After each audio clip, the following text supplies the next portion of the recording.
नमस्कार, जय हिंद, वंदे मातरम दोस्तों। स्वागत है आप सभी का हमारे यूट्यूब चैनल स्टडी पॉइंट्स में।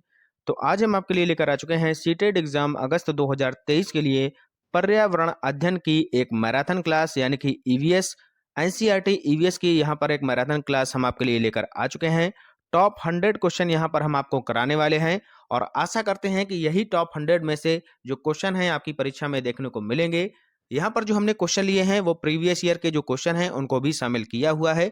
तो वीडियो को बहुत ही ध्यान से देखिएगा और अच्छा लगे तो लाइक और शेयर जरूर कर देना।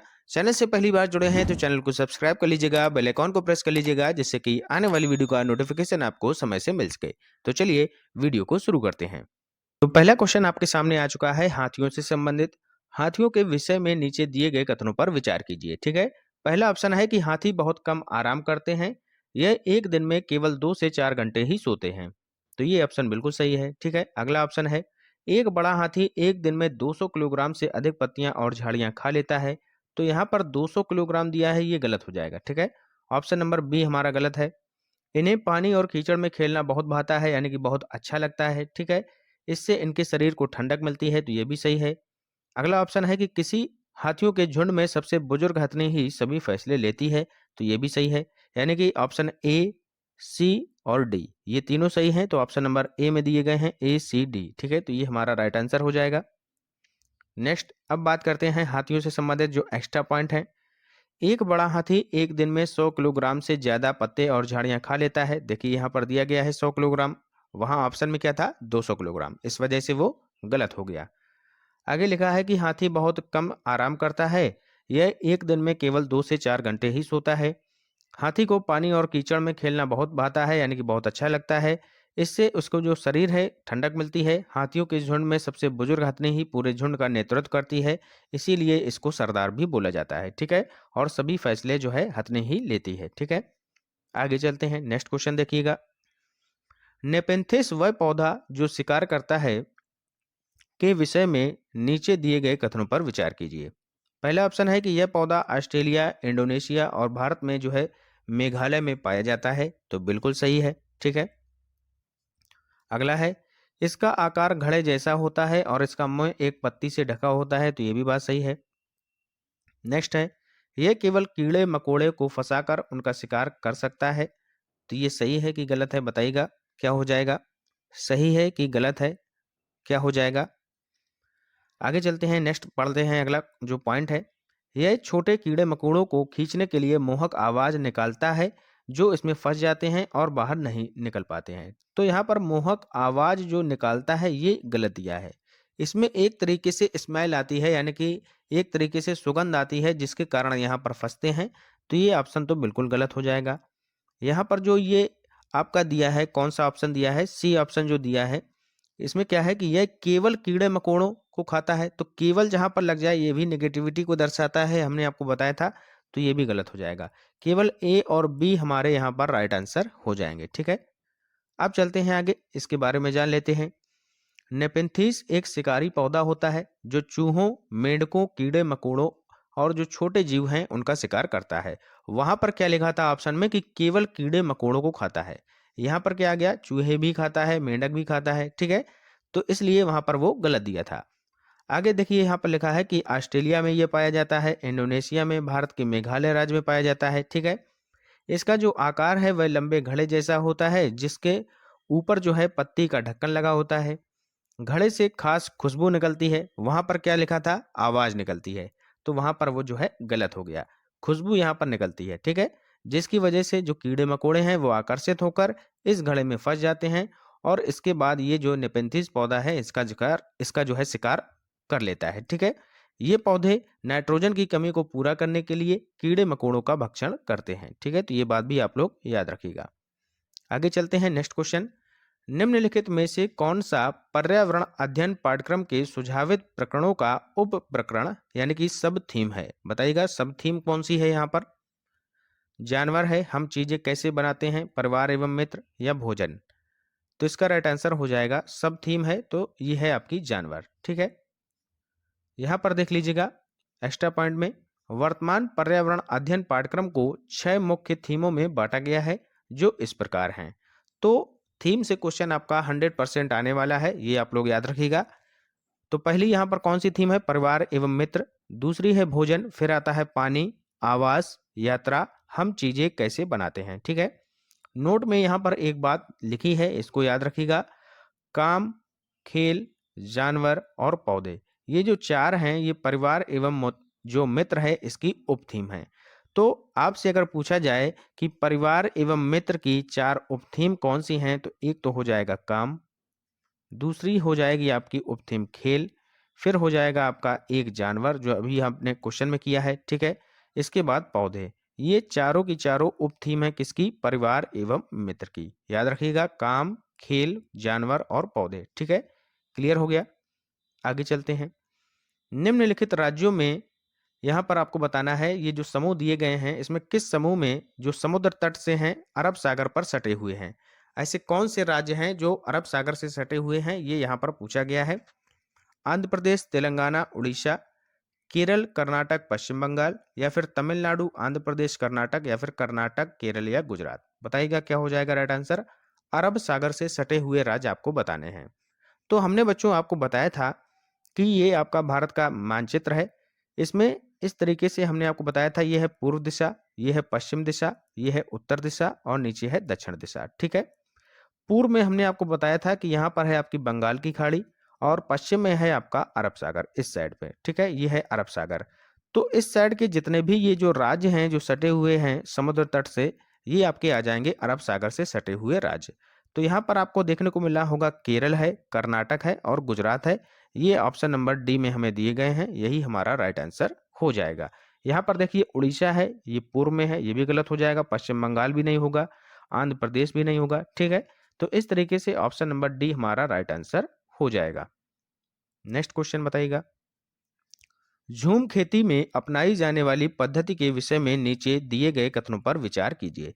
झूम खेती से क्वेश्चन लगभग हर बार आपका सीटेट में पूछा जाता है, इसको आपको गलत नहीं करना है। क्वेश्चन नंबर 5 बताइएगा क्या हो जाएगा इसका राइट आंसर। पहला ऑप्शन है कि एक फसल प्राप्त करने या कटने के बाद जमीन को कुछ साल तक ऐसे ही छोड़ देते हैं। तो बिल्कुल सही बात है, ऐसे ही छोड़ देते हैं। अगला है कि बांस या खरपतवार जंगल जो है उग जाता है उसे उखाड़ कर जला देते हैं। नेक्स्ट है कि इस जगह पर जो बांस या जंगल उग जाता है उसे उखाड़ते नहीं, बस गिरा कर जला देते हैं। यह राख जमीन में जो है खाद का काम करती है। तो ये बात यहाँ पर सही दी गई है। अगला ऑप्शन है कि जब इस जमीन में खेती की बारी आती है तो बीज छिड़कने से पहले इसे गहरा जोता जाता है। तो यहाँ पर जो ऑप्शन नंबर बी है ये भी गलत है और जो डी है ये भी गलत है। इसका जो आपका राइट आंसर हो जाएगा वो हो जाएगा ऑप्शन नंबर डी। ए और सी यहाँ पर जो कथन है ये आपके सही हैं, पहला और तीसरा। ठीक है, याद रखिएगा। अब यहाँ पर थोड़ा झूम खेती के बारे में जान लीजिएगा। झूम खेती आदिवासियों के द्वारा प्रचलित खेती है। ठीक है, जो पूर्वोत्तर भारत के पर्वतीय क्षेत्र जैसे कि नागालैंड, मेघालय में की जाती है। इस खेती में एक फसल काटने के बाद जमीन को, यानी कि जो जमीन है उसको कुछ साल तक ऐसे ही छोड़ देते हैं, उसमें खेती नहीं करते हैं। इस जगह पर जो बांस या जंगल उग जाता है उसे उखाड़ते नहीं हैं, बस गिराकर उसको जला देते हैं। ठीक है, यह राख जमीन में खाद का काम करती है। जमीन को जलाते हुए आसपास के पेड़ ना जलें, जंगलों को नुकसान ना पहुंचे, यह भी देखना पड़ता है। फिर जब इस जमीन की बारी आती है तो जमीन को जोता नहीं जाता है। ठीक है, जमीन को जोता नहीं जाता है। मिट्टी को हल्के से हिलाकर बीज छिड़क देते हैं। एक ही खेत में अलग अलग तरह के बीज जैसे कि मकई, सब्जियां, मिर्च और चावल यहाँ पर बोए जाते हैं। ठीक है, तो जोता नहीं जाता है, केवल जला दिया जाता है और वही जो जली हुई राख होती है वही यहाँ पर खाद का काम करती है। ठीक है, तो ये बात आपको याद रखनी है झूम खेती के बारे में। अगला क्वेश्चन, भारत में बिहार के सापेक्ष जम्मू कश्मीर और गोवा की स्थिति क्या है? बताइएगा। यहाँ पर ये मैप से क्वेश्चन है और मैप का वीडियो हम आपको प्रोवाइड करा चुके हैं। दिशाओं का भी हमने आपको अच्छे से ज्ञान वहाँ पर आपको दिया था, अच्छे से समझाया था वहाँ पर आपको। तो क्या हो जाएगा इसका राइट आंसर? बिहार कहाँ पर है जरा बताइएगा। बिहार आपका ये रहा, ये है आपका बिहार। ठीक है, पूछा क्या गया है बिहार के सापेक्ष जम्मू कश्मीर। जम्मू कश्मीर कहाँ पर है? ये है आपका जम्मू कश्मीर। और गोवा कहाँ पर है? गोवा आपका यहाँ पर है। हमने आपको इस तरीके से बताया था। ठीक है, ये दिशाएं बताई थी, ये था पूर्व, ठीक है, ये था आपका पश्चिम, ये था उत्तर, ये था आपका दक्षिण। फिर यहाँ पर हमने बताया था ये था उत्तर पूर्व, ठीक है। ये क्या था? उत्तर पश्चिम, ठीक है, उत्तर पश्चिम था। ये क्या था? दक्षिण पश्चिम। तो उत्तर पश्चिम में है आपका जम्मू कश्मीर और दक्षिण पश्चिम में है आपका गोवा। तो उत्तर पश्चिम और दक्षिण पश्चिम ये आपका राइट आंसर हो जाएगा, ठीक है, ऑप्शन नंबर सी। चलते हैं आगे, समझ में आ गया। नेक्स्ट क्वेश्चन बताइएगा, गोलकोंडा किला किसने बनवाया था? गोलकोंडा जो किला है किसने बनवाया था? तो ये बनवाया था काकतीय राजवंश ने, ठीक है।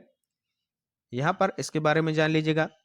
गोलकोंडा या गोलकुंडा जो किला है ये दक्षिण भारतीय राज्य तेलंगाना की राजधानी हैदराबाद में स्थित एक दुर्ग तथा ध्वस्त नगर है, जिसका निर्माण काकतीय राजवंश के द्वारा कराया गया था। प्राचीन काल में कुतुब शाही, ताजी हीरे जवाहरात के लिए दुनिया भर में जो है प्रसिद्ध था ये। इस किले का नाम तेलुगु शब्द जो है आपका क्या शब्द है? गोल्ला कोडा। गोल्ला कोडा के नाम पर इसका जो नाम है ये गोलकुंडा रखा गया था। इस किले के दक्षिणी भाग में मूसी नदी बहती है। कौन सी नदी बहती है? मूसी नदी बहती है, ठीक है। अगला क्वेश्चन है, निम्नलिखित में से कौन सी ग्रीन हाउस गैसें हैं? तो कौन सी ग्रीन हाउस गैसें हैं ये आपको बताना है। कार्बन डाइऑक्साइड बिल्कुल है, मीथेन भी है, जलवाष्प भी है, यानी कि उपर्युक्त तो सभी इसका राइट आंसर हो जाएगा, ठीक है। इसके अलावा CFC ये भी होती है आपकी, क्लोरोफ्लोरोकार्बन N2O भी होती है, ठीक है, O3 भी होती है, इनको भी आप लोग याद रखिएगा। नेक्स्ट क्वेश्चन बताइएगा, प्रत्येक स्थान के नाम के साथ उस क्षेत्र में बनाए जाने वाले सामान्य घरों के सही विवरण का मिलान आपको करना है। तो मनाली यहाँ पर दिया गया है, इसके सामने दिया गया है कि बांस के खंभों पर बने ऊंचे उठे घर। अगला है राजस्थान। तो सबसे पहले मनाली में बताइएगा आपका क्या हो जाएगा, मनाली में घर जो है वो कैसे बनाए जाते हैं। क्वेश्चन नंबर 9 को ध्यान से पढ़िएगा, मिलान करना है, क्या हो जाएगा इसका राइट आंसर। तो मनाली में जो घर हैं वो पत्थर या लकड़ी से बने ढालू छतों वाले घर होते हैं, यानी ये हो जाएगा दूसरे से मिलान, ठीक है। राजस्थान में बात की जा रही है, राजस्थान में बताइएगा कैसे घर होते हैं। तो यहाँ पर जो घर होते हैं वो होते हैं कि मिट्टी के घर जिनकी छतें कटीली और झाड़ियों से छाई होती हैं। तो ये जो दूसरा राजस्थान है ये चौथे से संबंधित हो जाएगा, ठीक है। इसके बाद असम की बात आ जाएगी। असम में घर कैसे होते हैं? बांस के खंभों पर बने ऊंचे उठे हुए घर होते हैं, तो इसका पहला हो जाएगा। अब बचा आपका लद्दाख। तो पत्थर के बने घर होते हैं यहाँ पर, जिनके फर्श और छतें लकड़ी की बनी होती हैं, ठीक है। तो ये हो जाएगा आपका किससे संबंधित? इस वाले ऑप्शन से, यानी कि पांचवें ऑप्शन से, ठीक है। तो यहाँ पर जो आपका राइट आंसर हो जाएगा वो हो जाएगा ऑप्शन नंबर डी। क्लियर है? चलते हैं आगे। नेक्स्ट क्वेश्चन बताइएगा, निम्नलिखित में से कौन सा कथन सही नहीं है स्लॉथ के बारे में? तो स्लॉथ के बारे में यहाँ पर आपसे क्वेश्चन पूछा गया है और लगभग हर बार एग्जाम में स्लॉथ से भी क्वेश्चन बनता है, इंपॉर्टेंट है आपके लिए। यह भालू जैसा दिखता है परंतु भालू नहीं है। तो पहला ऑप्शन तो यहाँ पर सही है, गलत हमें यहाँ पर पहचानना है, ठीक है। तो पहला तो सही दिया गया है। दूसरा है कि यह दिन के लगभग 22 घंटे वृक्षों पर लटका रहता है, तो ये ऑप्शन आपका गलत हो जाएगा, ठीक है। अगला है कि यह जिस पेड़ में रहता है उसी की पत्तियां खाकर अपना पेट भरता है, ये भी सही है। यह 40 वर्षों तक जीवित रहता है, ये भी सही है। तो यहाँ पर गलत कथन पूछा गया है, तो ऑप्शन नंबर बी यहाँ पर गलत है, यही हमारा राइट आंसर हो जाएगा। अब यहाँ पर जान लीजिएगा स्लॉथ के बारे में, ठीक है। स्लॉथ जो है स्तनधारी वर्ग के अंतर्गत आता है। यह दक्षिण व मध्य अमेरिका में पाया जाने वाला मध्यम आकार का एक शाकाहारी जो है जंतु होता है। यह धीमी गति से हिलने के लिए प्रसिद्ध है। आधुनिक स्लॉथ जंगल के वृक्षों में ही रहते हैं, ठीक है। यह देखने में भालू जैसा होता है परंतु भालू से भिन्न होता है। वह दिन के लगभग 17 घंटे वृक्ष की शाखाओं से उल्टा लटक कर सोता है। वहां पर कितना दिया था? 22 घंटे, इस वजह से वहां पर गलत था, ठीक है। यह जो है लगभग 40 वर्षों तक जीवित रहता है एवं जीवित रहने के लिए यह पेड़ की पत्तियों को ही खाता है। क्लियर है? आगे चलते हैं, नेक्स्ट क्वेश्चन बताइएगा, खिजड़ी वृक्ष के बारे में सही कथन को चुनिएगा। बताइएगा खिजड़ी वृक्ष के बारे में। बहुत ही अच्छे अच्छे टॉप क्लास के क्वेश्चन हम आपके लिए लेकर आए हैं। वीडियो अच्छा लग रहा हो तो लाइक जरूर कर दीजिएगा सभी लोग, ठीक है। आप लोग लाइक में बहुत कंजूसी करते हैं। पहला ऑप्शन यहाँ पर क्या दिया गया है, पढ़िएगा। यह वृक्ष मुख्यतः रेगिस्तानी क्षेत्रों में पाया जाता है, बिल्कुल सही है। इसे अधिक जल की आवश्यकता नहीं होती है, बिल्कुल सही है। यह छायादार वृक्ष है जिसकी छाया में बच्चे खेलना पसंद करते हैं, ये भी सही है। यह अपने तने में जल एकत्र करता है और लोग पतले पाइप से इस जल को पीते हैं, तो ये बात जो है यहाँ पर ये क्या है, गलत है कि सही है, बताइएगा क्या हो जाएगा इसका राइट आंसर। क्वेश्चन नंबर 11 का राइट आंसर क्या हो जाएगा? तो ये बात यहाँ पर गलत दी गई है, ठीक है। इसका राइट आंसर हो जाएगा पहला, दूसरा, तीसरा, किस ऑप्शन में है? 1, 2, 3, ऑप्शन नंबर डी यहाँ पर राइट आंसर हो जाएगा, ठीक है। नेक्स्ट क्वेश्चन बताइएगा, कुछ पक्षी हमारी तुलना में 4 गुनी अधिक दूरी तक देख सकते हैं, तो ये पक्षी कौन से हैं? बहुत इंपॉर्टेंट क्वेश्चन है, बताइएगा कौन से हैं ये पक्षी। क्वेश्चन नंबर 12 का राइट आंसर क्या हो जाएगा? चील, बाज और गिद्ध, option number B right answer हो जाएगा, ठीक है, चील, बाज और गिद्ध। नेक्स्ट क्वेश्चन, मधुबनी चित्रकला के बारे में सही कथन को चुनिए। तो मधुबनी जो पेंटिंग है, जो चित्रकला है, ये कहाँ की है? बिहार की है, आपको पता होगा, काफी क्वेश्चन यहाँ पर बनते हैं सीटेड में। इन चित्रों को बनाने में नील, हल्दी, फूल, पेड़ों के रंग आदि का इस्तेमाल किया जाता है। क्या ये कथन सही है? बताइएगा क्या ये कथन सही है? बिल्कुल सही भैया। अगला है, इन चित्रों में इंसान, जानवर, पेड़, फूल, पक्षी, मछलियां आदि दिखाए जाते हैं। बिल्कुल दिखाए जाते हैं। यह लोक चित्रकला बहुत पुरानी है और इसका नाम मधुबनी नामक स्थान के नाम पर पड़ा है। बिल्कुल सही है। अगला है कि मधुबनी राजस्थान का अति प्रसिद्ध जिला है। तो भैया राजस्थान का नहीं है, कहाँ का है? बिहार का है। तो ये ऑप्शन हमारा गलत हो जाएगा, ऑप्शन नंबर डी। तो सही कौन है? सही हमें पूछा गया है, ए, बी, सी, ये सही है, ऑप्शन नंबर डी में दिया गया है, तो यही हमारा राइट आंसर हो जाएगा। समझ में आ गया। नेक्स्ट, मधुबनी चित्रकला के विषय में जान लीजिएगा। मधुबनी चित्रकला मिथिलांचल जो है क्षेत्र, जो मिथिलांचल क्षेत्र है, जैसे कि बिहार के दरभंगा, मधुबनी एवं नेपाल के कुछ क्षेत्रों की प्रमुख चित्रकला है। मधुबनी चित्रकला बहुत पुरानी है, ठीक है, ये भी याद रखिएगा।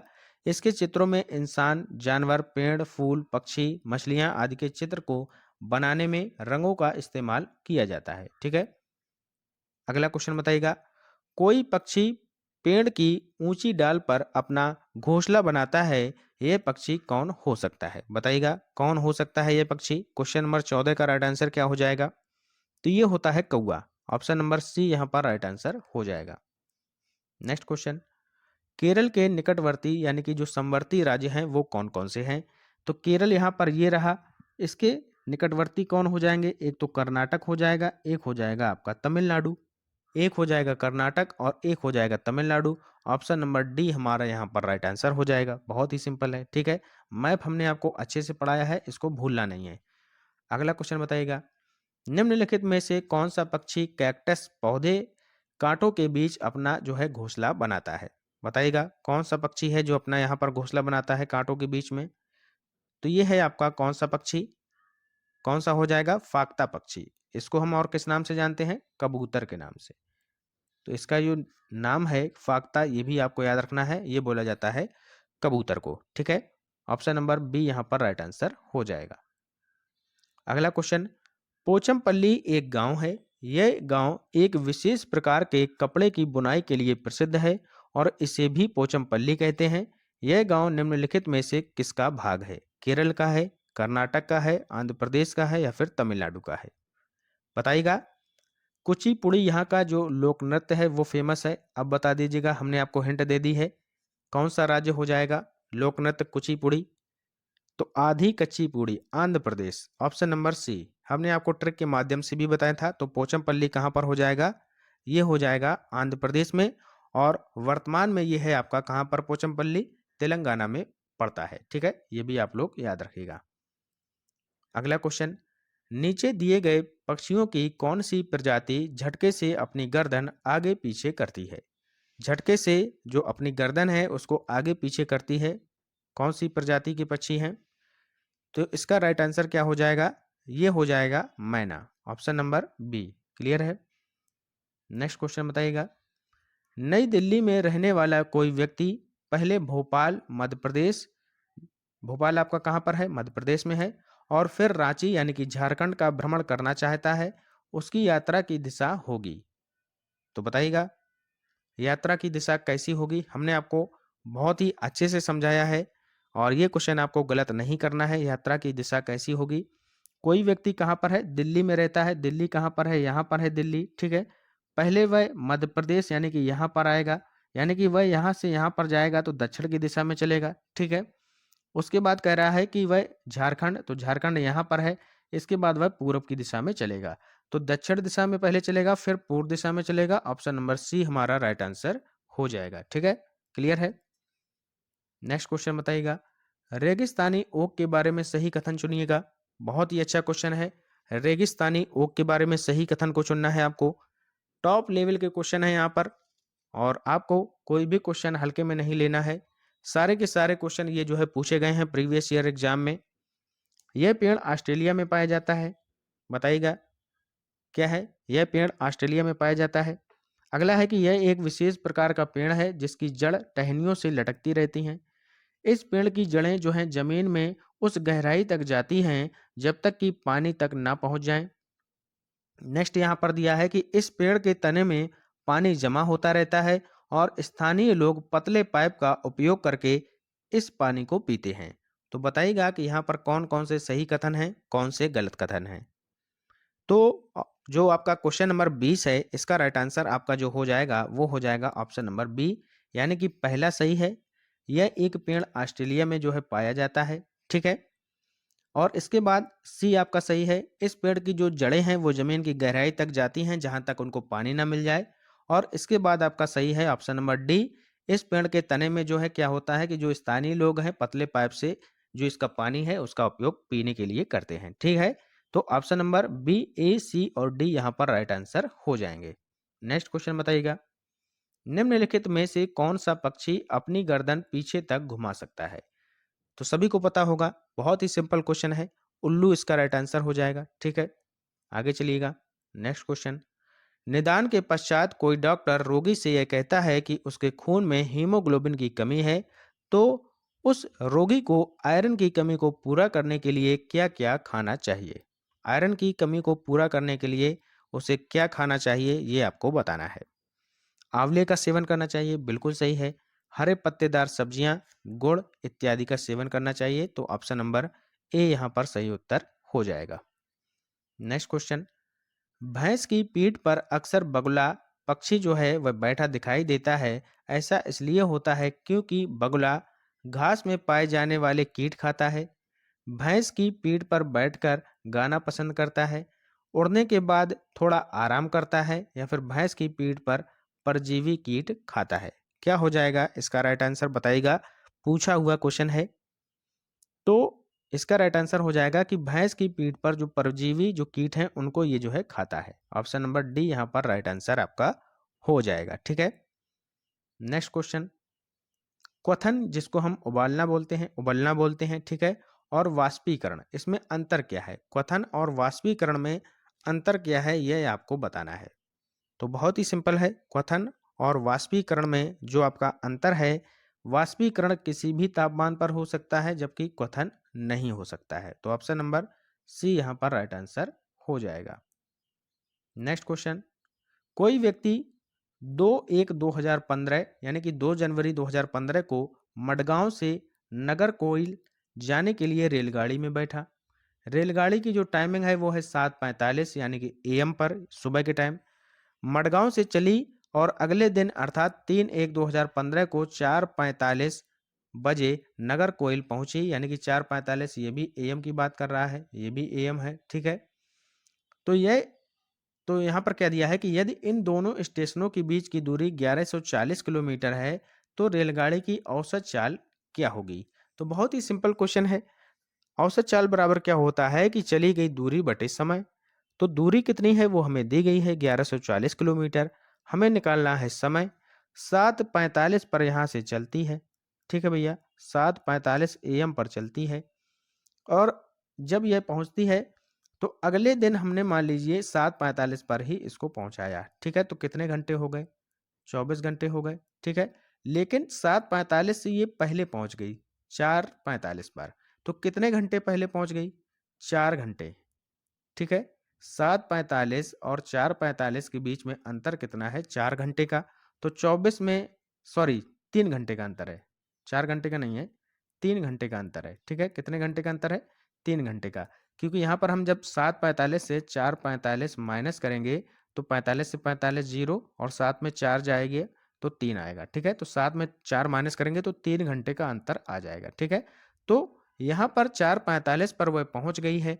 तो 24 घंटे, अगर हम 7:45 पर पहुंचते तो 24 घंटे लगते, लेकिन पहुंच गई 4:45 पर, तो 3 घंटे समय कम लगा। तो 24 से 3 माइनस कर देंगे तो समय कितना लगा? 21 घंटे। समझ में आ गया? 21 घंटे का समय लगा। दूरी है 1140, 21 से भाग दे देंगे, 21 से भाग देंगे तो 21 पंचे कितना होता है? 105, बचा 9, तो हो जाएगा यहाँ पर 90। ठीक है, फिर 21 चौके 84, 54 दशमलव में कुछ आएगा, लेकिन यहाँ पर हमें एग्जैक्ट आंसर देना है, दशमलव में नहीं दिया गया है। तो 54 किलोमीटर प्रति घंटा यहाँ पर आपका राइट आंसर हो जाएगा। ये हो जाएगी रेलगाड़ी की औसत चाल। ठीक है, नेक्स्ट क्वेश्चन बताइएगा। कक्षा 4 की एक शिक्षिका शिक्षार्थियों से कहती है कि वे अपने कार्य पत्रक, अवलोकन रिपोर्ट, सत्र में एकत्र की गई सामग्री को एक फोल्डर में डाल दें। तो बताइएगा इसका राइट आंसर क्या हो जाएगा? पोर्टफोलियो, दत्तकार, परियोजना कार्य है ये, या फिर घटना वृत्तांत अभिलेख है? क्या हो जाएगा इसका राइट आंसर? क्वेश्चन नंबर 26 का राइट आंसर हो जाएगा पोर्टफोलियो, ऑप्शन नंबर ए। ठीक है, नेक्स्ट क्वेश्चन। कर्णम मल्लेश्वरी के विषय में नीचे दिए गए जो कथन है इस पर विचार कीजिएगा। तो कर्णम मल्लेश्वरी से क्वेश्चन आपका पूछा जाना है, ये आपको याद रखना है, बहुत ही इंपॉर्टेंट है आपके लिए। ठीक है, बताइएगा इसका राइट आंसर क्या हो जाएगा? ये वह जो है अंतर्राष्ट्रीय ख्याति प्राप्त भारोत्तोलक यानी कि वेट लिफ्टर हैं। क्या यह सही है? बताइएगा सही है कि गलत है? वेट लिफ्टर हैं, बिल्कुल है, तो सही है। वह कर्नाटक की हैं। क्या यह सही है? कर्नाटक की हैं? नहीं, कर्नाटक की नहीं है, ये आंध्र प्रदेश की हैं। ठीक है, तो ये ऑप्शन गलत हो जाएगा। उसने अपने नाम बहुत से रिकॉर्ड बनाए हैं, वह 130 किलोग्राम तक का भार उठा सकती हैं। तो ये भी गलत हो जाएगा, इन्होंने 240 किलोग्राम तक का भार उठाया है। ठीक है, अगला है कि जब वह 12 वर्ष की थीं तभी से वह भार उठाने का अभ्यास करने लगी थी। तो ये भी सही है। तो 1 और 4 ये सही है ऑप्शन नंबर डी में। ठीक है, नेक्स्ट क्वेश्चन। विश्व पर्यावरण दिवस कब मनाया जाता है? बहुत ही सिंपल है, ये मनाया जाता है 5 जून को। ठीक है, ऑप्शन नंबर सी यहाँ पर आपका राइट आंसर हो जाएगा। 21 जून को क्या मनाया जाता है? अंतर्राष्ट्रीय योग दिवस। ये भी आप लोग याद रखिएगा। यहाँ पर कुछ दिवस हैं, इनको आप लोग याद करके जाइएगा। विश्व आर्द्र भूमि दिवस 2 फरवरी को मनाया जाता है। विश्व वन्यजीव दिवस ये मनाया जाता है 3 मार्च को। विश्व जल दिवस 22 मार्च को मनाया जाता है। ठीक है, अगला है विश्व मौसम विज्ञान दिवस 23 मार्च को मनाया जाता है। विश्व स्वास्थ्य दिवस 7 अप्रैल को मनाया जाता है। पृथ्वी दिवस 22 अप्रैल को मनाया जाता है। अंतर्राष्ट्रीय चाय दिवस आपका 21 मई को मनाया जाता है। विश्व तंबाकू दिवस 31 मई को मनाया जाता है। अंतर्राष्ट्रीय साक्षरता दिवस 8 सितंबर। विश्व ओजोन दिवस 16 सितंबर। विश्व खाद्य दिवस 16 अक्टूबर और विश्व पर्वत दिवस 11 दिसंबर को मनाया जाता है। ठीक है, क्लियर है? चलते हैं आगे, नेक्स्ट क्वेश्चन देखते हैं। अगला क्वेश्चन है, छोटी कक्षाओं में पर्यावरण अध्ययन विषय में रुचि उत्पन्न करने के लिए पढ़ाने का तरीका होना चाहिए। तो कैसा तरीका होना चाहिए ये आपको बताना है। बताइएगा क्या हो जाएगा इसका राइट आंसर? तो इसका राइट आंसर हो जाएगा मनोरंजक एवं खेल संबंधी तरीका, क्योंकि छोटी कक्षाएं हैं, बच्चे खेल खेल में जल्दी सीख जाएंगे। ठीक है, नेक्स्ट क्वेश्चन बताइएगा। निम्नलिखित में से रोगों का वह समूह चुनिए जो मच्छरों से फैलता है। तो यहाँ पर समूह चुनना है, जो रोग हैं वह मच्छर से फैलते हैं। कौन सा समूह है जो मच्छर से फैलने वाले रोग हैं? चिकनगुनिया, मलेरिया, मियादी बुखार। दूसरा है हैजा, डेंगू मलेरिया चिकनगुनिया, या फिर चिकनगुनिया हैजा मियादी बुखार। बताइएगा क्या हो जाएगा राइट आंसर? तो इसका जो सही उत्तर हो जाएगा वह हो जाएगा dengue malaria chikungunya, option number C. Clear? यहाँ पर चलिए देख लेते हैं मच्छरों से फैलने वाले रोग। डेंगू जो है, डेंगू एक विषाणु जनित रोग है जो एडीज इजिप्टी मच्छरों के काटने से होता है। मलेरिया देख लेते हैं। मलेरिया वह वाहक जनित संक्रामक रोग है जो प्रोटोजोआ परजीवी द्वारा फैलता है। चिकनगुनिया क्या है?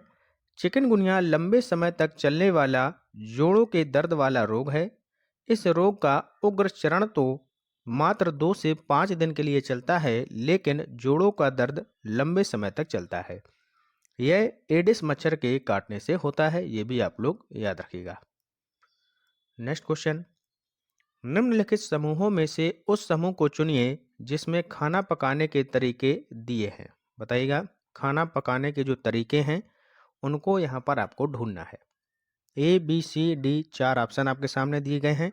सही उत्तर का चयन आपको करना है। ठीक है, तो इसका राइट आंसर हो जाएगा सेक कर, तल कर और भून कर। पकाने वाले ये आपके तरीके हैं।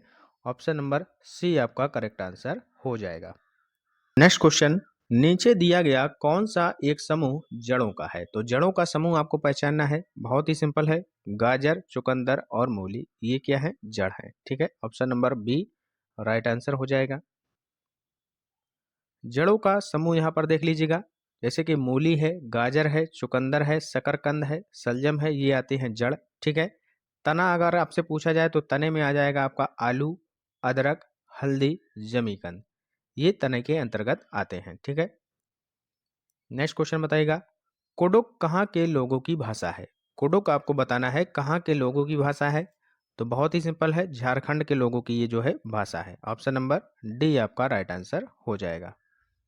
नेक्स्ट क्वेश्चन, निम्नलिखित में से कौन सी ईवीएस कक्षा में गतिविधि है या गतिविधियां हैं? बताइएगा, ईवीएस यानी कि पर्यावरण जो आपकी कक्षा है उसमें जो गतिविधि है वो कौन सी है? चित्र खींचना, फील्ड भ्रमण, श्याम पट्ट का उपयोग या फिर उपर्युक्त सभी।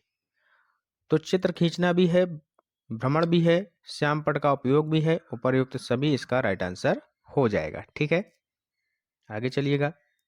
अगला क्वेश्चन, तमिलनाडु के निकटवर्ती राज्य कौन से हैं? तमिलनाडु के निकटवर्ती राज्य कौन से हैं ये आपको बताना है। तो आंध्र प्रदेश हो जाएगा, केरल हो जाएगा, कर्नाटक हो जाएगा। ठीक है, यहाँ पर आप देखिए तमिलनाडु कहाँ पर है, तो ये है आपका तमिलनाडु सबसे नीचे। केरल यहाँ पर आपका सटा हुआ है। ठीक है, उसके बाद ऊपर है आपका आंध्र प्रदेश और ये है आपका कर्नाटक। तो इसलिए आंध्र प्रदेश, केरल, कर्नाटक आपका राइट आंसर हो जाएगा। अगला क्वेश्चन बताइएगा, एक कक्षा 5 की शिक्षक एक क्रियाकलाप का संचालन करती है जिसमें वह कक्षा के बच्चों से फर्श पर चीनी के कुछ दाने डालने को कहती है और उनको चींटियों के आने का इंतजार करने को कहती है। बच्चों को इस क्रियाकलाप से अर्थपूर्ण सीखने को मिल सकता है यदि शिक्षक क्या करे? बच्चों को क्रियाकलाप का अवलोकन, अनुभव साझा और उस पर चर्चा करने को प्रेरित करती है। बताइएगा, ध्यान से पढ़िएगा क्वेश्चन। क्या है कि बच्चों को क्रियाकलाप का अवलोकन, अनुभव साझा और उस पर चर्चा करने को प्रेरित करती है। तो ऑप्शन नंबर ए पॉजिटिव है और सही भी है। ठीक है, तो ऑप्शन नंबर ए इसका राइट आंसर हो जाएगा। नेक्स्ट क्वेश्चन, निम्नलिखित में से क्या पर्यावरण अध्ययन के शिक्षक के लिए वांछनीय गतिविधि है? बताइएगा, पर्यावरण अध्ययन का कोई अगर एक शिक्षक है तो उसके लिए वांछनीय गतिविधि कौन सी है? क्या हो जाएगा इसका राइट आंसर? बताइएगा सभी लोग। पर्यावरण अध्ययन के 6 प्रकरणों का रेखीय आयोजन करना। ठीक है, उसके बाद यहाँ पर दिया है केवल पाठ्य पुस्तकों पर आश्रित, तो केवल वाला तो बिल्कुल गलत। विभिन्न कक्षाओं के बहुसांस्कृतिक क्षेत्रों को संबोधित करना, यही हमारा राइट आंसर हो जाएगा। ठीक है, अगला क्वेश्चन बताइएगा, पर्यावरण अध्ययन के शिक्षक द्वारा बच्चों को जानवरों का अवलोकन और उनका चित्र बनाने को प्रेरित करने का उद्देश्य क्या है? बच्चों में सृजनात्मकता का विकास करना, बच्चों में अवलोकन और रचना कौशलों का विकास करना, बच्चों में सौंदर्यगत संवेदना का विकास करना है। बताइएगा, क्या हो जाएगा इसका राइट आंसर? सभी लोग ध्यान से क्वेश्चन को पढ़िएगा फिर आंसर करिएगा। तो इसका राइट आंसर हो जाएगा, ये तीनों हैं। सृजनात्मकता का विकास होगा, अवलोकन और रचना कौशलों का विकास होगा, सौंदर्यगत संवेदनों का विकास होगा। ऑप्शन नंबर बी यहाँ पर राइट आंसर हो जाएगा। अगला क्वेश्चन बताइएगा, निम्नलिखित में से कौन सा पर्यावरण अध्ययन में सीखने का रचनात्मक आकलन का साधन नहीं है? तो कौन सा नहीं है, यानी कि नेगेटिव क्वेश्चन आपसे यहाँ पर पूछा गया है, नेगेटिव ही इसका राइट आंसर होगा। बताइएगा क्या हो जाएगा? तो वार्षिक उपलब्ध परीक्षण, ये आपका नेगेटिव है। ऑप्शन नंबर बी यहाँ पर राइट आंसर हो जाएगा। क्वेश्चन, निम्नलिखित में से क्या पर्यावरण अध्ययन को सीखने का सबसे प्रभावशाली संसाधन है? बताइएगा क्या है? थोड़ा स्पीड यहाँ पर हम बढ़ा रहे हैं क्योंकि हमने ये सारे चैप्टर आपको कवर करा दिए हैं। पहला ऑप्शन है कि परिवार के सदस्य, ये भी होगा, समुदाय के सदस्य भी होगा, समाचार पत्र भी होगा। तो ऑप्शन नंबर ए यहाँ पर राइट आंसर हो जाएगा। ठीक है, नेक्स्ट क्वेश्चन पढ़िएगा, आपकी प्रधानाचार्य ने आपको कहा कि कक्षा 5 के विद्यार्थियों को शैक्षिक अवलोकन यात्रा के लिए जाएं, ले लिए, हाँ क्या लिखा है, यात्रा के लिए ले जाएं, इस अवलोकन यात्रा को सार्थक बनाने के लिए आप अपनी योजना में क्या सम्मिलित करेंगी? तो आपकी जो प्रधानाचार्य हैं, उन्होंने बोला कि जो कक्षा 5 के विद्यार्थी हैं, उनको अवलोकन यात्रा के लिए ले जाएं। तो बताया है कि आप अपनी जो योजना है उसमें क्या सम्मिलित करेंगी, ये आपको यहाँ पर बताना है। चारों ऑप्शन ध्यान से पढ़िएगा, फिर इसका आंसर दीजिएगा। ठीक है, ध्यान से पढ़िएगा चारों ऑप्शन को। तो हमने आपको बताया था कि अगर आपको कोई भी आंसर मान लीजिएगा यहाँ पर नहीं आ रहा है, तो हमने आपको बताया था कि पॉजिटिव देख लीजिएगा और जो सबसे विस्तृत हो उसको ढूंढ लीजिएगा। तो यहाँ पर सबसे बड़ा आंसर ऑप्शन नंबर डी है। और इसको पढ़िएगा कि क्रियाकलापों की एक स्त्रीकृत शीट उस स्थान के बारे में तैयार करना और प्रमाणिक तथा सार्थक अध्ययन के लिए उसे विद्यार्थियों के साथ यात्रा से पूर्व साझा करना, ये आपका पॉजिटिव भी है और बड़ा भी है। तो ऑप्शन नंबर डी इसका राइट आंसर हो जाएगा। समझ में आ गया? चलते हैं आगे। नेक्स्ट क्वेश्चन, प्राथमिक स्तर पर पर्यावरण अध्ययन के शिक्षण में कहानियों और कविताओं का प्रभावी ढंग से उपयोग किया जा सकता है। पर्यावरण अध्ययन में इनके उपयोग का मुख्य उद्देश्य क्या है? बताइएगा, मुख्य उद्देश्य क्या है कहानियों और कविताओं का? क्या हो जाएगा? सीखने के लिए संदर्भगत वातावरण प्रदान करना ही इसका जो है मुख्य उद्देश्य होता है। तो ऑप्शन नंबर ए यहाँ पर राइट आंसर हो जाएगा। नेक्स्ट क्वेश्चन, प्राथमिक स्तर पर पर्यावरण अध्ययन के आकलन हेतु निम्नलिखित में से कौन सा एक संकेतक उपयुक्त है? बताइएगा, कौन सा एक संकेतक उपयुक्त है आकलन हेतु? प्रश्न पूछना, न्याय और समानता के प्रति सजग रहना, सहयोग करना या फिर स्मरण रखना। क्या हो जाएगा इसका राइट आंसर? तो इसका राइट आंसर हो जाएगा स्मरण रखना आकलन हेतु। ठीक है, नेक्स्ट क्वेश्चन, एक प्राथमिक स्तर की अध्यापिका जलभाव के विषय पर अपने कक्षा 4 के बच्चों को प्रभावपूर्ण तरीके से किस प्रकार आंकेगी? तो बताइएगा किस प्रकार आंकेगी। चार ऑप्शन आपके सामने दिए गए हैं, ध्यान से पढ़िएगा सभी लोग। क्या हो जाएगा इसका राइट आंसर? तो इसका राइट आंसर हो जाएगा कि यह पता करके कि उन्होंने अपने दैनिक जीवन में जल की बचत कैसे प्रारंभ की। ठीक है, तो ये इसका आपका राइट आंसर हो जाएगा। इस तरीके से वह जो है यहाँ पर आकलन करेगी। ठीक है, नेक्स्ट क्वेश्चन, इस पौधे में पत्तियां हैं जिन्हें सब्जी की तरह प्रयोग में लाया जाता है। इसके बीजों से तेल प्राप्त किया जाता है। तो यह पौधा कौन सा है? नारियल का है, बंद गोभी का है, सरसों का है या फिर पालक का है? बताइएगा, बहुत ही सिंपल है, सरसों का पौधा है। ठीक है, ऑप्शन नंबर सी यहाँ पर राइट आंसर हो जाएगा। नेक्स्ट क्वेश्चन, प्राथमिक स्तर पर मानचित्रांकन सीखने से शिक्षार्थियों में निम्नलिखित में से किस कौशल को बढ़ावा मिलता है? बताइएगा किस कौशल को बढ़ावा मिलता है। क्वेश्चन नंबर 46 का राइट आंसर क्या हो जाएगा? सापेक्ष स्थिति और दिशा बोध की यहाँ पर जानकारी मिलती है। ऑप्शन नंबर सी यहाँ पर आपका करेक्ट हो जाएगा। नेक्स्ट क्वेश्चन, पर्यावरण अध्ययन के शिक्षण से उन प्रक्रिया आधारित कौशलों को बढ़ावा दिया जाना चाहिए जो पूछताछ आधारित प्रत्यक्ष अनुभवों के केंद्र बिंदु हैं। निम्नलिखित में से कौन सा एक ऐसा कौशल नहीं है? तो ऐसा कौशल जो नहीं है उसको यहाँ पर पहचानना है। निर्धारण, निष्कर्ष निकालना, अवलोकन या फिर पूर्वानुमान। निष्कर्ष निकालना, अवलोकन, पूर्वानुमान होता है, निर्धारण नहीं होता है। तो यही हमारा राइट आंसर हो जाएगा। ठीक है, अगला क्वेश्चन बताइएगा, यदि हम पक्षियों का अवलोकन करते हैं तो हम यह पाते हैं कि अधिकांश पक्षी अपनी गर्दन अत्यधिक हिलाते हैं। इसका कारण यह है कि इनके कान ढके होते हैं और वे उड़ सकते हैं। अगला है कि पक्षियों के दो नेत्र होते हैं। अगला ऑप्शन है कि इनके नेत्र दो भिन्न भिन्न वस्तुओं को एक ही समय पर फोकस कर सकते हैं। ठीक है, उसके बाद है कि अधिकांश पक्षियों के नेत्र स्थिर होते हैं पर घूम नहीं सकते। ठीक है, तो क्या हो जाएगा? अधिकांश पक्षियों के जो नेत्र हैं वह स्थिर होते हैं, ये जो है घूम नहीं सकते। तो ऑप्शन नंबर डी इसका राइट आंसर हो जाएगा। समझ में आ गया? अगला बताइएगा, रीना आम पसंद करती है, वह उन्हें जाड़े के लिए संरक्षित करना चाहती है। निम्नलिखित में से कौन सा तरीका संरक्षण के लिए सर्वाधिक उपयुक्त होगा? बताइएगा, बहुत ही सिंपल क्वेश्चन है, ध्यान से पढ़िएगा और आंसर करिएगा। अचार और आम पापड़ बनाना। ठीक है, तो ये आपका राइट आंसर हो जाएगा। ठीक है, अगला क्वेश्चन, क्वेश्चन नंबर 50। तो आधी दूरी तक हम लोग जो है यहाँ पर आ चुके हैं, 50 हमने मार दी है। सभी लोग वीडियो को लाइक कर दीजिएगा, आपके लिए बहुत ही मेहनत यहाँ पर अच्छे से की गई है। क्वेश्चन नंबर 50 का आंसर बताइएगा, निम्नलिखित में से सीखने के कौन से सिद्धांत का पर्यावरण अध्ययन में अनुसरण होता है? बताइएगा कौन से सिद्धांत का पर्यावरण अध्ययन में अनुसरण होता है सीखने के लिए? अज्ञात से ज्ञात, ज्ञात से अज्ञात, वैश्विक से स्थानीय या फिर अमूर्त से मूर्त? क्या हो जाएगा?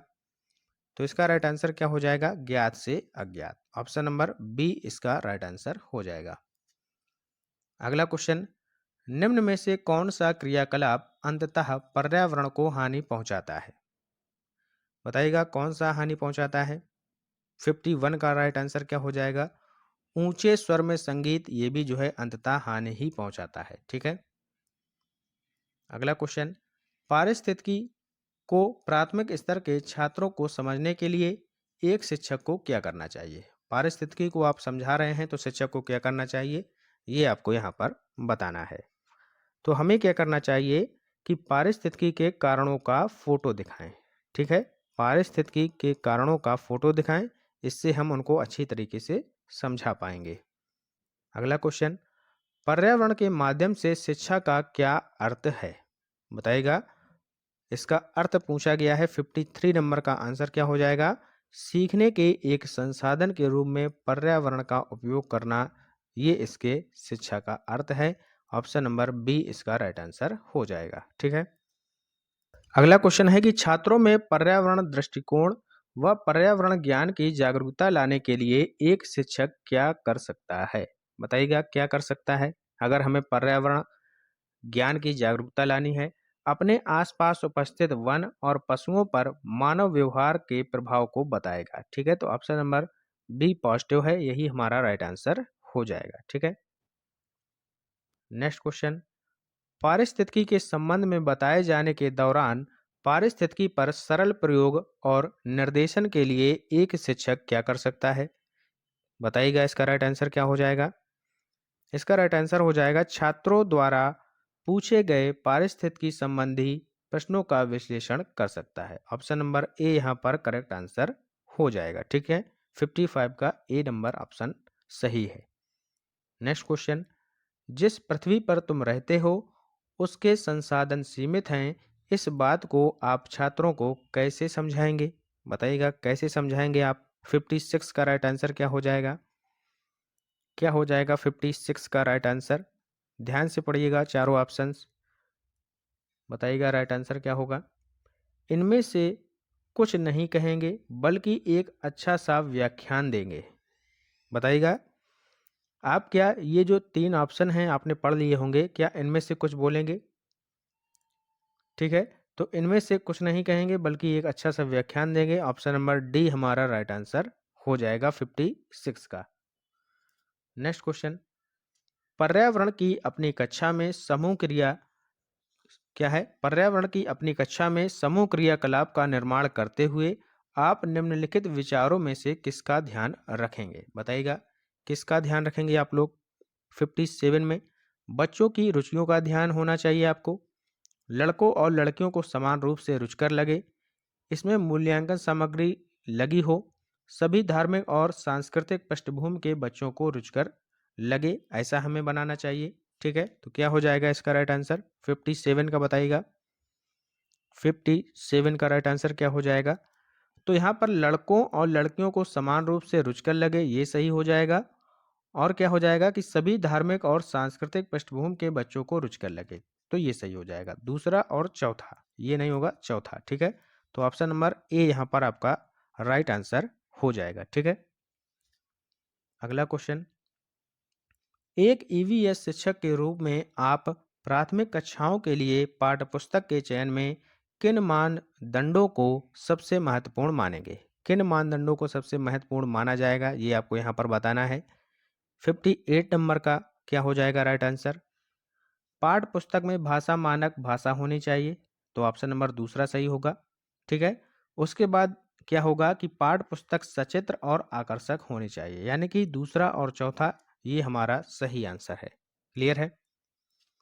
नेक्स्ट क्वेश्चन, पर्यावरण विषय की शिक्षण प्रणाली को प्रभावशाली बनाने में निम्न में से किसका महत्वपूर्ण योगदान है? किसका महत्वपूर्ण योगदान है बताइएगा? तो प्रयोगात्मक कार्य का यहाँ पर महत्वपूर्ण योगदान है। ऑप्शन नंबर बी सही हो जाएगा। चलिएगा आगे।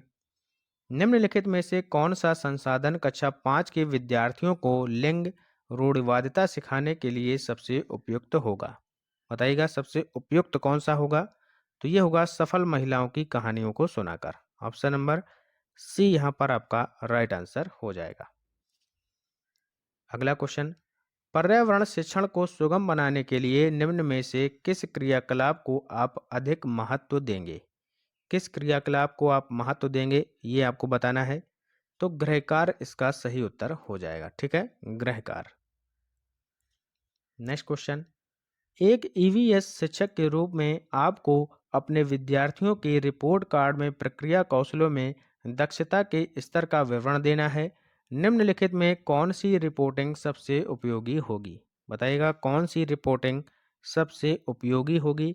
तो ये होगी विवरणात्मक रिपोर्ट। ठीक है, विवरणात्मक रिपोर्ट सबसे उपयोगी होगी। अगला क्वेश्चन, पर्यावरण अध्ययन यदि अधिगम के एक विषय के रूप में हो तो निम्नलिखित में से क्या होना चाहिए? बताइएगा क्या होना चाहिए? ए, बी, सी या फिर विकल्प ए और सी दोनों? क्या होगा इसका राइट आंसर? 63 का। तो मूलतः इसका जो है बच्चों की अंतःक्रियाओं पर आधारित बाल केंद्रित उपागम होना चाहिए, ये सही है। और इससे जो है बच्चों में पर्यावरण हितैषी जीवन शैली विकसित होनी चाहिए। ठीक है, तो ऑप्शन नंबर ए और सी सही है, तो राइट आंसर विकल्प डी हो जाएगा। अगला क्वेश्चन, पर्यावरण शिक्षा से क्या लाभ है? बहुत ही सिंपल क्वेश्चन है। लाभ आपसे पूछा गया है पर्यावरण के महत्व का ज्ञान, पर्यावरण प्रदूषण के कारणों की जानकारी, प्रदूषण के प्रभाव से बचने के उपाय ज्ञात होना, इसलिए उपर्युक्त सभी। ऑप्शन नंबर डी आपका राइट आंसर हो जाएगा। ठीक है, अगला क्वेश्चन है निम्न में से किस क्रियाकलाप से सबसे कम प्रदूषण होता है? तो सबसे कम प्रदूषण कैसे होगा? नदी में कूड़ा फेंकने से, इससे तो बढ़ेगा। कूड़ा जलाने से और बढ़ेगा। खाली भूखंड में कूड़ा फेंकने से और बढ़ेगा। तो सबसे कम प्रदूषण यहाँ पर कैसे होगा? कूड़ा फेंकने के लिए हमें एक जो है जमीन में गड्ढा खोद देना होगा, उसी में हम कूड़ा फेंकेंगे। ठीक है, तो ऑप्शन नंबर 20 सही हो जाएगा। अगला क्वेश्चन, कक्षा 3 के छात्रों को रमा ने सिखाया कि पिता, माँ और उनके बच्चे एकल परिवार का गठन करते हैं और यदि दादा दादी एवं अन्य रिश्तेदार साथ रहते हैं तो यह एक विस्तृत परिवार है। आप इस बारे में क्या सोचते हैं? तो क्या सोचते हैं आप बताइएगा। शिक्षण अधिगम दृष्टिकोण समावेशी नहीं है, तो ऑप्शन नंबर सी इसका राइट आंसर हो जाएगा। ठीक है, आगे चलिएगा। नेक्स्ट क्वेश्चन, यहाँ पर लिखा है परिवार के विषय में, इसको पढ़ लीजिएगा। परिवार के प्रकार होते हैं दो, एकल परिवार और संयुक्त परिवार। एकल परिवार में क्या आता है? जिसमें केवल माता पिता और उनके बच्चे रहते हैं। संयुक्त परिवार में माता पिता बच्चों के साथ रहते हैं, दादा दादी चाचा चाची भी रहते हैं, बुआ आदि सभी सदस्य जो है साथ में रहते हैं। इसको बोला जाता है संयुक्त परिवार। ठीक है, नेक्स्ट क्वेश्चन, किसी पशु के विषय में नीचे दिए हुए जो विवरण है इसको पढ़िएगा और उस पशु को आपको पहचानना है। यह भालू जैसा दिखता है परंतु भालू नहीं है। यह दिन के लगभग 17 घंटे वृक्षों की शाखाओं से उल्टा लटकता रहता है, सोता है। जिस वृक्ष पर रहता है उसी की पत्तियां खाता है। 40 वर्षों तक यह जीवित रहता है। हमने आपको बताया था ये क्या है? स्लॉथ है। ठीक है, बहुत ही सिंपल है। अगला क्वेश्चन, कौवा पेड़ की ऊंची डाल पर अपना घोंसला बनाता है। इस घोंसले को बनाने में कई प्रकार की चीजें, यहाँ तक कि लकड़ी की शाखाएं और लोहे के तार भी होते हैं। एक चालाक पक्षी भी जो अपना घोंसला नहीं बनाता और कौवे के घोंसले में अंडे दे देता है। बेचारा कौवा अपने अंडों के साथ साथ इन अंडों को भी सेता है। यह पक्षी कौन सा है? बताइएगा, जो होशियार पक्षी है वह कौन सा है? तो वो है कोयल। ठीक है, कुकू। ऑप्शन नंबर सी सही हो जाएगा। ब्रेल लिपि के बारे में नीचे दिए गए कथनों पर विचार कीजिए। ब्रेल लिपि को कागज पर बिंदु जो हैं यहाँ पर उभरे बिंदु बनाकर लिखा जाता है, बिल्कुल सही है। ठीक है, यह लिपि 8 बिंदुओं पर आधारित होती है, गलत है। बिंदुओं की पंक्तियां किसी नुकीले औजार से बनाई जाती हैं, सही है। इसके उभरे बिंदुओं पर हाथ फेरकर पढ़ा जाता है, ये भी सही है। 1 3 4 कहाँ पर हैं? ऑप्शन नंबर बी में। क्लियर है। नेक्स्ट क्वेश्चन, कल्पना चावला के विषय में नीचे दिए गए कथनों पर विचार करिएगा। क्वेश्चन नंबर 70 ध्यान से पढ़िएगा सभी लोग, क्या हो जाएगा इसका राइट आंसर। 16 जनवरी 2003 को उन्होंने दूसरे अभियान के लिए अंतरिक्ष यान STS 107 से उड़ान भरी, तो बिल्कुल सही है। अगला है कि वह गुजरात की रहने वाली थी, तो गुजरात की ये जो है नहीं थी, कहाँ की थी, हरियाणा के करनाल की। हरियाणा के करनाल से ये संबंधित थी, ठीक है, तो ये आपका ऑप्शन गलत हो जाएगा। तीसरा है कि 1 फरवरी 2003 को धरती पर वापस लौटते समय पृथ्वी के वायुमंडल में प्रवेश करते ही अंतरिक्ष यान जलकर नष्ट हो गया, तो ये बात सही है। इस मिशन में शामिल 7 अंतरिक्ष यात्रियों की मृत्यु हो गई, जिसमें कल्पना चावला भी शामिल थी, ये भी सही है, ठीक है। तो 1, 3, 4 ऑप्शन ये आपका बी यहाँ पर राइट आंसर हो जाएगा। अगला क्वेश्चन बताइएगा, सुनीता विलियम्स के बारे में यहाँ पर दिया गया है, पढ़िएगा। पहला ऑप्शन, सुनीता विलियम्स को चलने में भी समस्या आती थी, बताइएगा सही है कि गलत है। 71 आपका नंबर है, 71 नंबर का क्वेश्चन है, क्या हो जाएगा। तो ये बात बिल्कुल सही है। ये अंतरिक्ष में जाने वाली भारतीय मूल की दूसरी महिला है, बिल्कुल सही है। भारतीय मूल की अंतरिक्ष यात्री सुनीता विलियम्स अंतरिक्ष में सबसे ज़्यादा यानी कि 7 बार स्पेस वॉक करने वाली पहली महिला अंतरिक्ष यात्री हैं, ये भी सही है। सुनीता विलियम्स हरियाणा की रहने वाली हैं, ये बात यहाँ पर गलत दी गई है, ठीक है। ये कहाँ की थी, गुजरात के अहमदाबाद शहर से ये जो है बिलोंग करती थी। इनका जो जन्म हुआ था वह हुआ था 19 सितंबर 1965 को, ये भी आप लोग याद रखिएगा। गुजरात के अहमदाबाद शहर से थी ये। तो 1, 2, 3 ये यहाँ पर सही है, 1, 2, 3 कहाँ पर है, ऑप्शन नंबर ए में, ये हमारा राइट आंसर हो जाएगा, ठीक है। अगला क्वेश्चन, फूलों के विषय में नीचे दिए गए कथनों पर विचार कीजिए। पहला ऑप्शन यहाँ पर दिया है कि गुलाब के फूल को औषधि के रूप में भी प्रयोग किया जाता है, सही है। गुलाब त्वचा के लिए बहुत लाभदायक है, ये भी सही है।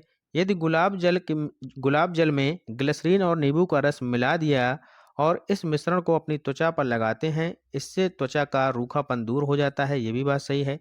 कमल सूरजमुखी फूल सिर्फ रात में खिलते हैं, तो सिर्फ रात में नहीं, ये दिन में खिलते हैं, ठीक है भैया। तो ये ऑप्शन आपका गलत है। 1, 2, 3 सही है, कहाँ पर है, ऑप्शन नंबर ए में, ठीक है।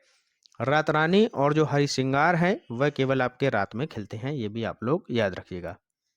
नेक्स्ट क्वेश्चन पढ़िएगा, वहीदा प्रिज्म खान से संबंधित यहाँ पर है ये कथन, पढ़िएगा क्या है। वहीदा प्रिज्म खान इंपॉर्टेंट है आपके लिए, क्या हो जाएगा इसका राइट आंसर। क्वेश्चन नंबर 73 बताइएगा सभी लोग। पहला ऑप्शन है कि वहीदा प्रिज्म खान का जन्म राजौली जिले के थन्ना मंडी गांव में हुआ था, क्या यह सही है, बताइएगा सभी लोग, क्या यह सही है। 73 नंबर का क्या हो जाएगा, बिल्कुल सही है।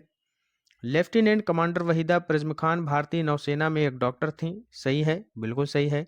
ये पहली महिला हैं जिन्होंने एक पूरी परेड की कमान संभाली थी, बिल्कुल सही है। वह भारतीय नौसेना में शामिल होने वाली आंध्र प्रदेश की एक महिला थी, नहीं थी भैया, आंध्र प्रदेश की नहीं थी, बल्कि कहाँ की थी, जम्मू कश्मीर की थी। कहाँ की थी भैया, जम्मू कश्मीर की। 1, 2, 3 सही है, ए बी सी सही है ऑप्शन नंबर डी में, ठीक है। यह कहाँ की थी, जम्मू कश्मीर से बिलोंग करती थी। इनका जन्म 1972 में हुआ था, ठीक है, ये भी आप लोग याद रखिएगा, लेफ्टिनेंट कमांडर थी। नेक्स्ट क्वेश्चन, भारत में प्रोजेक्ट टाइगर की शुरुआत कब हुई, तो ये हुई थी 1973 में। 1972 में क्या हुआ था, जरा ये भी बता दीजिएगा। वन्य संरक्षण अधिनियम आया था, वन्य संरक्षण अधिनियम कब आया था, 1972 में। 1974 में क्या आया था, इसमें आया था जल संरक्षण अधिनियम, क्या आया था, जल संरक्षण अधिनियम आया था, ठीक है। 86 में क्या आया था, 86 में क्या आया था, पर्यावरण संरक्षण अधिनियम, पर्यावरण संरक्षण अधिनियम आया था 1986 में, ठीक है। तो यहाँ पर टाइगर पूछा गया है, प्रोजेक्ट टाइगर, तो 1973 में ये जो है इसकी शुरुआत की गई थी। अगला क्वेश्चन, निम्नलिखित में से किस क्षेत्र का प्रिय भोजन नारियल डली हुई किसी भी करी के साथ उबला हुआ टैपियोका है, बताइएगा। 75 नंबर का क्वेश्चन, क्या हो जाएगा इसका राइट आंसर। इसका राइट आंसर हो जाएगा ऑप्शन नंबर ए, केरल, ठीक है। जम्मू कश्मीर की अगर बात की जाए तो यहाँ पर क्या फेमस है, सरसों के तेल में बनी मछली यहाँ पर खाई जाती है। गोवा अगर आपसे पूछ लिया जाए तो नारियल के तेल में बनी समुद्री मछली यहाँ की फेमस है। हांगकांग में क्या है, पका हुआ सांप, ठीक है, ये आपको याद रखना है। अगला क्वेश्चन, बाघ के बारे में निम्नलिखित में से कौन सा कथन जो है वह गलत है? इसके शरीर पर पीली और काली धारियां होती हैं, बिल्कुल सही है। अपनी मूंछों की सहायता से यह अपने शिकार का पता लगा लेता है, बिल्कुल सही है। अंधेरे में इसकी जो आंखें हैं, जो आंखों की रोशनी है मनुष्य से 4 गुना ज़्यादा होती है। तो 4 गुना नहीं बल्कि 6 गुना ज़्यादा होती है, ठीक है। इसकी दहाड़ 5 किलोमीटर तक सुनी जा सकती है। 5 किलोमीटर नहीं, यहाँ पर 3 किलोमीटर होगा। तो ये तो गलत हो गए। ए और बी, 1 और 2 सही हैं, यानी कि ए बी सही है। ऑप्शन नंबर ए यहाँ पर राइट आंसर हो जाएगा, ठीक है।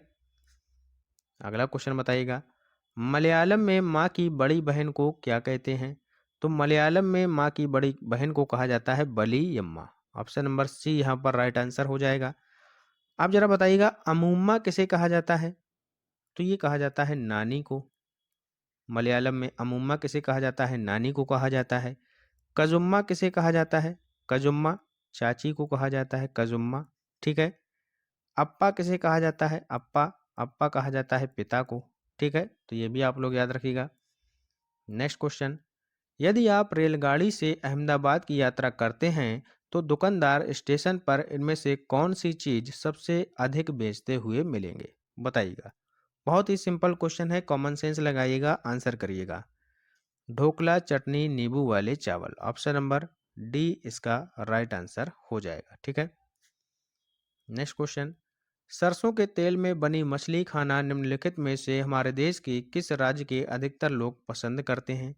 अभी अभी हमने आपको बताया था सरसों के तेल में बनी मछली Jammu Kashmir. Option number C यहाँ पर राइट आंसर हो जाएगा, ठीक है। अगला, कचनार की सब्जी किस राज्य की डिश है? बताइएगा, कचनार की सब्जी किस राज्य की डिश है? सभी क्वेश्चन इंपॉर्टेंट है, याद रखिएगा। क्वेश्चन आपको पेपर में मिलने वाले हैं, ध्यान से पढ़िएगा सभी लोग। तो कचनार की सब्जी Uttar Pradesh. Option number D आपका राइट आंसर हो जाएगा, ठीक है। अगला प्रश्न, जब कोई सपेरा अपने वाद्यंत्र बीन को बजाता है तो सांप उसकी ध्वनि पर अपने सिर को इधर उधर घुमाता है। आपके विचार से सांप वाद्यंत्र के प्रति अनुक्रिया कैसे कर रहा है? बताइएगा, कैसे कर रहा है? हमने आपको बताया था कंपन के द्वारा ये जो है अनुक्रिया करता है, ठीक है। तो उस वाद्यंत्र द्वारा उत्पन्न जो कंपन है उसके प्रति ये जो है अनुक्रिया करता है। ऑप्शन नंबर बी आपका राइट आंसर हो जाएगा। अगला क्वेश्चन बताइएगा, नीचे दी गई सूची पर विचार कीजिए। कछुआ है, घड़ियाल है, कौवा है, बतख है, मछली है आपकी। इस सूची में निम्न में से कौन सा दूसरे से भिन्न है? बताइएगा, कौन सा दूसरे से भिन्न है? क्या हो जाएगा इसका राइट आंसर? तो कौवा जो है ये इन सब में से भिन्न है। ऑप्शन नंबर डी इसका राइट आंसर हो जाएगा। नेक्स्ट क्वेश्चन, उच्च ज्वर जिसको हम तेज बुखार बोलते हैं के साथ कपकपी जिसका उपचार सिनकोना पेड़ की छाल से किया जा सकता है, तो वह रोग कौन सा है? चिकनगुनिया है, डेंगू है, मियादी बुखार है या फिर मलेरिया है? तो मलेरिया इसका राइट आंसर हो जाएगा। 83 का मलेरिया हो जाएगा राइट आंसर, ठीक है। बहुत ही सिंपल है। अगला प्रश्न, चेरोवा नाच कहाँ के लोग करते हैं? चेराओ नाच कहाँ के लोग करते हैं? बताइएगा। चेराओ बहुत ही प्रसिद्ध है, मणिपुर का मणिपुरी प्रसिद्ध है, ठीक है। चेराओ आपको बताना है, क्या हो जाएगा इसका राइट आंसर? सभी लोग बताइएगा। चेराओ काफ़ी पूछा गया है, मिजोरम का है, ठीक है। ऑप्शन नंबर डी आपका राइट आंसर हो जाएगा।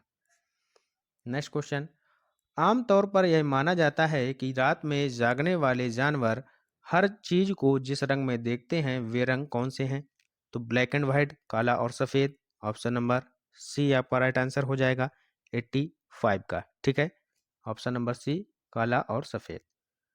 अगला क्वेश्चन, केचुओं को किसानों का मित्र कहा जाता है, इसके लिए निम्नलिखित में से सही कारणों को चुनिएगा।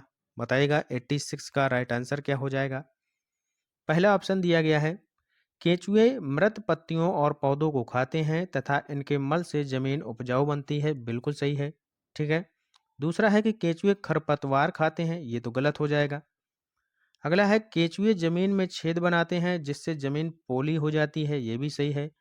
केचुए द्वारा बनाए गए छेदों से जमीन को आसानी से हवा और पानी मिल जाता है, ये भी सही है। यानी कि A C D option number B correct हो जाएगा। क्लियर है।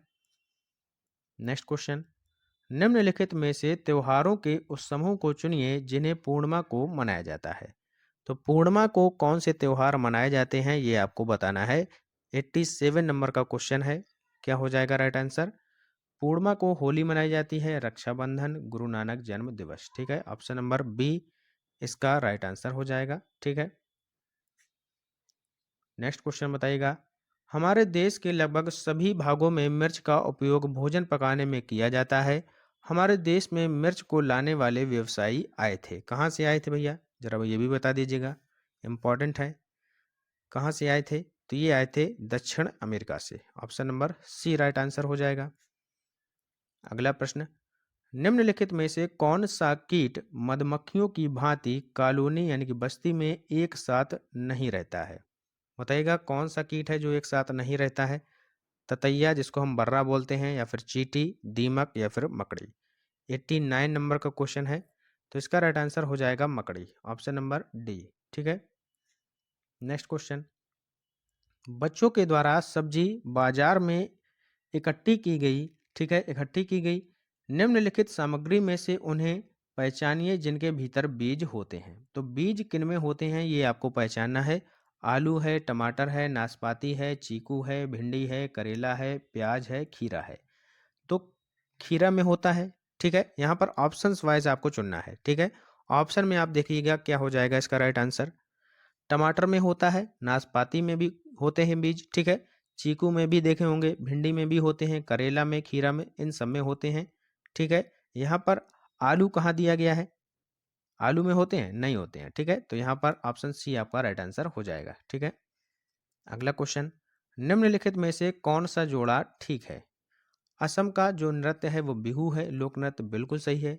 तो पहला ही ऑप्शन हमारा सही हो जाएगा। ठीक है, यहाँ पर दिया है भरतनाट्यम, तो भरतनाट्यम कहाँ का है? तमिलनाडु का है। ठीक है, और उड़ीसा का क्या हो जाएगा? उड़ीसी हो जाएगा। लावड़ी कहाँ का है? तमिलनाडु से संबंधित है। कहाँ का है? ये है आपका पुणे से संबंधित। ठीक है, पुणे से, तमिलनाडु का नहीं होगा। ठीक है, तमिलनाडु का क्या है? भरतनाट्यम। अगला है कथक, तो कथक कहाँ का है? उत्तर प्रदेश का है। कर्नाटक का अगर आपसे पूछ ले तो कर्नाटक का है यक्षगान। ठीक है, कर्नाटक का है यक्षगान, याद रखिएगा। आगे चलते हैं। एस्किमो अपने घर इग्लू का निर्माण बर्फ से करते हैं, इसका क्या कारण है? बताइएगा इसका क्या कारण है? तो इसका कारण है कि बर्फ के दीवारों के बीच मौजूद हवा अंदर की गर्मी को बाहर जाने से रोकती है। ऑप्शन नंबर बी यहाँ पर राइट आंसर हो जाएगा। अगला क्वेश्चन पढ़िएगा। नीचे दी गई कौन कौन सी जानकारी एक आरक्षित रेल टिकट से प्राप्त की जा सकती है? तो टिकट से भी क्वेश्चन यहाँ पर बनता है आपका। ध्यान से क्वेश्चन को पढ़िएगा और आंसर करिएगा। टिकट बुक कराने की तारीख, समय, यात्रा शुरू करने की तारीख, ये सब कुछ होता है। डिब्बे का नंबर, बर्थ का नंबर, किराया भी होता है। यात्रा करने वाले का नाम, आयु, लिंग भी होता है। ट्रेन का नंबर और नाम, वह स्टेशन जहां से ट्रेन पकड़नी है, और अंतिम स्टेशन का नाम ये भी होता है। अंतिम स्टेशन पर पहुंचने की तारीख और समय ये नहीं होता है। तो ए बी सी डी ये होता है। ठीक है, चारों ऑप्शन आपके यहाँ पर सही दिए गए हैं। चलते हैं आगे। नेक्स्ट क्वेश्चन, डिसलेक्सिया मुख्यतः डैश की समस्या के साथ संबंधित है। तो डिसलेक्सिया किससे होता है? पठन विकार से, यानी कि पढ़ने संबंधी विकार से। तो डिसलेक्सिया कहाँ पर है? पढ़ने संबंधी विकार से है। ऑप्शन नंबर बी इसका राइट आंसर हो जाएगा। ठीक है, ऑप्शन नंबर बी। अगर यहीं पर पूछ ले लेखन संबंधी विकार तो डिस्ग्राफिया हो जाएगा। ठीक है, लेखन संबंधी डिस्ग्राफिया हो जाएगा। अगला क्वेश्चन, एक पश्मीना शाल लगभग डैश साधारण स्वेटरों के बराबर गर्म होती है तथा एक साधारण पश्मीना शाल को बुनने हेतु डैश घंटों का समय लगता है। बताइएगा क्या हो जाएगा इसका राइट आंसर? क्वेश्चन नंबर 95 का राइट आंसर बताइएगा। तो एक पश्मीना शाल लगभग जो है 6 स्वेटरों के बराबर होती है, जो साधारण स्वेटर होते हैं, और इसको बुनने के लिए लगभग 250 घंटे का समय लगता है। तो ऑप्शन नंबर ए यहाँ पर हमारा राइट आंसर हो जाएगा। नेक्स्ट क्वेश्चन, भारोत्तोलकों को प्रायः ज्यादा मांसपेशियां और बॉडी मास बनाने की आवश्यकता होती है।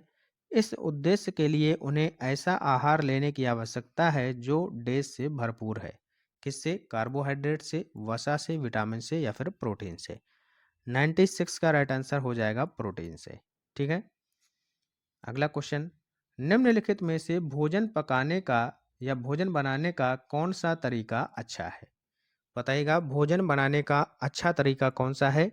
तो ये है सब्जियों को अच्छी तरीके से धोना और फिर काटना। Option number D right answer हो जाएगा। अगला क्वेश्चन बताइएगा, मीरा और दिव्या छोटी लड़कियां हैं। मीरा समोसे, कटलेट, डबल रोटी खाना पसंद करती है, जबकि दिव्या ऐसा भोजन पसंद करती है जिसमें लौह तत्व की जो है कमी है। ठीक है, कहानी नहीं कमी है। मीरा और दिव्या को निम्नलिखित बीमारियों में से क्रमशः कौन सी बीमारी होगी? ठीक है, तो बताइएगा कौन सी बीमारी होगी क्रमशः मीरा और दिव्या को। क्वेश्चन नंबर है 98, क्या हो जाएगा? मोटापा और एनीमिया।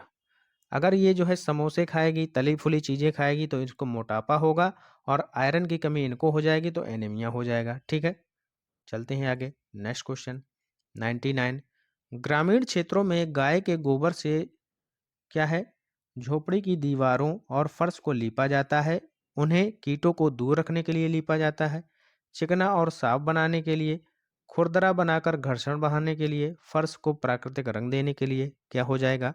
तो कीटों को दूर रखने के लिए। ऑप्शन नंबर ए हमारा राइट आंसर हो जाएगा।